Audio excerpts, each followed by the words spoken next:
A ver, aquí lo que he copiado son los esquemas del profesor tal cual, según están en la web. Que esto es todo de la ilustración, romanticismo y todo esto es realismo y naturalismo. Lo que pasa que yo lo que he hecho ha sido directamente resumirlo en las ideas principales. Y yo creo que una vez que te sabes esto, es verdad, faltan cosas, pero una vez que te sabes esto, yo creo que es súper fácil desarrollar pues todo lo que hay en este esquema. Aunque el profesor lo que ha hecho es empezar por romanticismo y realismo, para estudiar yo creo que es más fácil empezar cronológicamente, que lo primero que pasa es la ilustración, después el romanticismo y después el realismo. Lo primero que hay que saber de la ilustración es lo de el contexto histórico, porque si no, pues no se entiende por qué cambian así de mentalidad. Lo que pasa en la ilustración es un poco el regreso a lo que pasa cuando se crea la filosofía. Cuando se crea la filosofía, pues lo que pasa es que el nivel de vida que había en Grecia en aquel tiempo era alto, y una vez que tenían las necesidades cubiertas, pues lo que hacía la gente era que se ponía pues a la vida contemplativa a ver qué bonito era el sol. Entonces pues se empezaron a preguntar por qué pasaban las cosas y dejaron la creencia de que todo era por Dios y porque lo decía Dios y porque lo hacía Dios, y empiezan pues a preguntarse las verdaderas razones por las que suceden las cosas. Entonces lo que pasa en la ilustración es un poco una vuelta a eso, a preguntarse por qué están pasando las cosas. Se ve todo muy claro aquí. A todos los autores los pongo de otro color, aunque aquí por ejemplo se me han olvidado y por detrás también se me han olvidado otros, pero bueno. Aquí pues el teatro es una vuelta a lo clásico, por lo tanto es teatro neoclásico, con su máximo exponente con Antonio Zamora. El ensayo, pues aquí destacan estos, que son Feijoo, Luzán, Jovellanos y Cadalso. Simplemente te aprendes los nombres y ya toma poco. Luego, los principios literarios, vale. Como decía antes, la utilidad por encima de la imaginación. Aquí la gente se vuelve necesitada de conocimientos, por lo tanto, lo que es la imaginación pasa a un segundo plano. Tú no puedes leer aquí una obra simplemente por el hecho de entretenerte, sino que tiene que tener un conocimiento detrás de ello, tiene que tener una utilidad, tiene que servir para algo. Y lo que decía antes también, pues los sentimientos refrenados. Aquí la gente pues deja un poco de lado lo que siente, el amor, todas las pasiones, porque aquí lo que importa es manejarse con la cabeza. Tú aquí, corazón, nah, ni mierdas, ala. Todos aquí a ser súper listos, que es lo que importa. Hay que culturizarse. Luego dice, hay una influencia extranjera, franceses o alemanes, Diderot y D'Alembert, que inventaron la enciclopedia, que era como un compendio de todos los saberes en un mismo volumen, y se estaba desarrollando pues en otros países. Y luego están Rousseau, Voltaire y Montesquieu, que son los mayores pensadores ilustrados, que todos estos pues trajeron pues claro influencia a España. Luego, la cultura, aquí se ve muy bien reflejado porque se preocupan mucho en hacer escuelas para culturizar a la gente ya desde que son niños. La cultura está dirigida por el poder central, o sea, ya se impone como una obligación, y es utilitaria, tiene que servir para algo. Y luego la cultura científica fundada en la razón, o sea, darte una explicación a por qué están ocurriendo las cosas a partir de métodos científicos y demostrados. Y luego ya pues después te pone el estudio de humanidades, porque claro, tienes que ser culto, y el castellano. ¿Por qué el castellano? Porque el castellano era una lengua vernácula o romance con la que se manejaba casi todo el mundo. La razón. Esto es súper importante porque la ilustración básicamente se mueve por la razón. La razón frente a la fe, o sea, dejas de creer las cosas porque la iglesia lo dice y porque es así, porque Dios lo hizo, y lo que tienes que hacer es explicarlo mediante la razón. Luego el espíritu crítico, es decir, que todo el mundo tiene que tener una opinión propia, informada y bien basada sobre las cosas. No vale que creas que el mundo se creó porque lo creó Dios y ya está. Luego pone opuesto a la imaginación, pues es lo mismo que pasa un poquito aquí en los principios literarios. La imaginación se deja un poquito de lado porque tenemos que pasar todo a la razón. Aquí imaginación ni leches, nada. Y los sentimientos refrenados, que es lo mismo que pasa en los principios literarios, que lo decíamos aquí.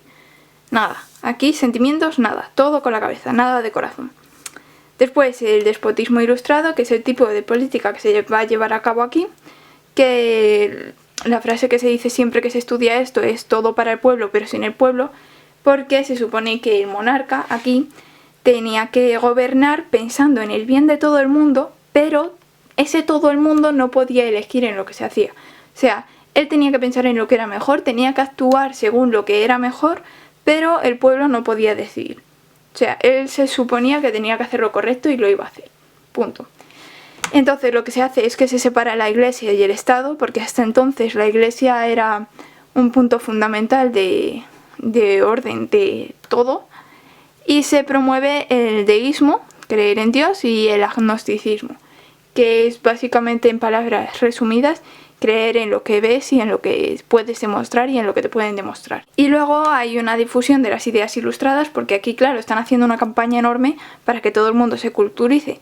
Por lo tanto, se empiezan a traducir los libros para que todo el mundo pueda tener acceso a ellos y a lo que guardan. Y por último, pues aquí se crean instituciones culturales por la campaña esta que digo de culturización, y se crea pues la Biblioteca Nacional, el Museo del Prado y Reales Academias. Y esto básicamente es todo lo de la Ilustración. Después, en el Romanticismo. ¿Qué pasa en el Romanticismo? Pues como decíamos aquí, en la Ilustración hay un predominio de la razón enorme, los sentimientos están súper refrenados, todo tiene que ser útil, todo tiene que guardar una moraleja, una enseñanza, todo tiene que ir dirigido al conocimiento, no hay lugar para la imaginación en ninguna parte. Por lo tanto, en el Romanticismo lo que se va a hacer es exactamente lo contrario. ¿Qué pasa en el Romanticismo? Pues que hay una evasión del mundo. ¿Por qué hay una evasión del mundo? Pues por una cosa muy fácil, o sea, en el mundo lo que hay son ilustrados ahora mismo. Todo el mundo quiere conocimiento, quiere saber, quiere cultura. Y sin embargo, los románticos quieren estar a su bola, dar rienda suelta a los sentimientos, a la imaginación y a todo esto. Por lo tanto, para poder conseguir eso necesitan evadirse del mundo. Lo más fácil para ellos, si nadie te entiende, es cogerte una libreta, irte al lado del río y empezar a escribir sobre princesas. O sea, necesitan evadirse del mundo, es una cosa fundamental y es muy fácil de entender.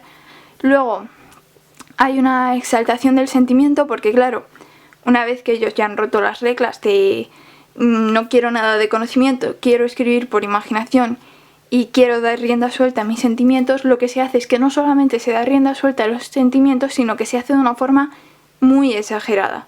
O sea, aquí no amas a una persona y te has enamorado de ella, no, aquí cada vez que ves a una persona se te sale el corazón por la boca. Y se empiezan a tratar pues nuevos temas como la fantasía o el terror. Se tratan nuevos temas porque, claro, aquí no había sitio a la imaginación. Sin embargo, aquí empiezan a dar rienda suelta a la imaginación. Por lo tanto, la fantasía y el terror, pues sobre todo la fantasía va a ser un género pues que predomine muchísimo. Y luego, pues claro, hay una rebeldía, porque quieras o no, los románticos están rompiendo las reglas. No están siguiendo la era del conocimiento, la cultura y todo eso. Y no pensar con el corazón, sino con la cabeza. Todo eso no lo están haciendo. Por lo tanto, rebeldía. Sobre todo, como estamos en literatura, por parte artística. O sea, rompen todas las reglas. Y en España, pues los más famosos, los más importantes, pues en la lírica, Espronceda y Bécquer, el magnífico Bécquer. En el teatro, pues el Duque de Rivas y Zorrilla. Y en la prosa, Larra. Que la prosa empieza a aparecer ahora, porque hasta entonces solamente había habido lírica. Para entender el romanticismo hay tres cosas fundamentales. Una, evasión del mundo. La segunda, exaltación de los sentimientos, pero de una forma súper exagerada. Y la tercera, que no aparece aquí, pero que, como están hablando de sentimientos, se sobreentiende, es la aparición de un yo, o sea, un subjetivismo súper fuerte. Por lo tanto, si sabes esas tres cosas, ya sabes el romanticismo. Evasión del mundo, exaltación de los sentimientos y subjetivismo. Y después, por último, pues está el realismo y naturalismo, que obviamente es un cambio, un giro, pues súper radical. ¿Qué pasa? Pues que aunque hubieran existido románticos, habían existido muchísimos románticos, se estaba dando un giro tremendo, porque se estaba cambiando totalmente todo lo que habían hecho, pues esta corriente seguía teniendo algo de influencia. Por lo tanto, volvemos al realismo y al naturalismo, que es parecido a la ilustración, por así decirlo, pero con otros matices, con otros toques. Aquí pues también se me ha olvidado ponerlos de otro color a los autores. Tenemos autores progresistas que están Pardo Bazán, Blasco Ibáñez, Clarín con su obra súper famosa que todo el mundo conoce, La Regenta, y Galdós con su obra, por lo menos la que yo considero más importante, que son los episodios nacionales. Luego están los tradicionales, que siguen otra línea, diferente a la de los progresistas, y son Pereda, Palacio Valdés y Valera con su obra más importante, Pepita Jiménez. Luego, lo que es importante en la sociedad y las ideas del realismo o naturalismo, pues bueno, aparece el liberalismo, aunque el liberalismo ya tenía aquí comienzo, en el romanticismo aquí se comienza, pues aquí ya es la plena expansión del liberalismo. Y aparecen pues las ideas comunistas, las anarquistas y las socialistas, que esto se ve muy bien en la obra de Émile Zola, en Germinal, que es, yo creo, su obra más importante, y se ve súper bien estas tres ideas, porque aparecen muy bien enmarcadas.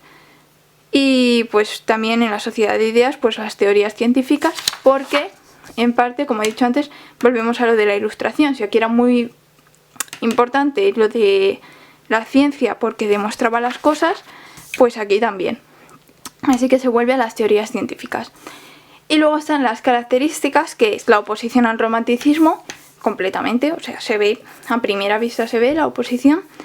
La observación de la realidad, que es lo que más caracteriza al realismo, de ahí su nombre.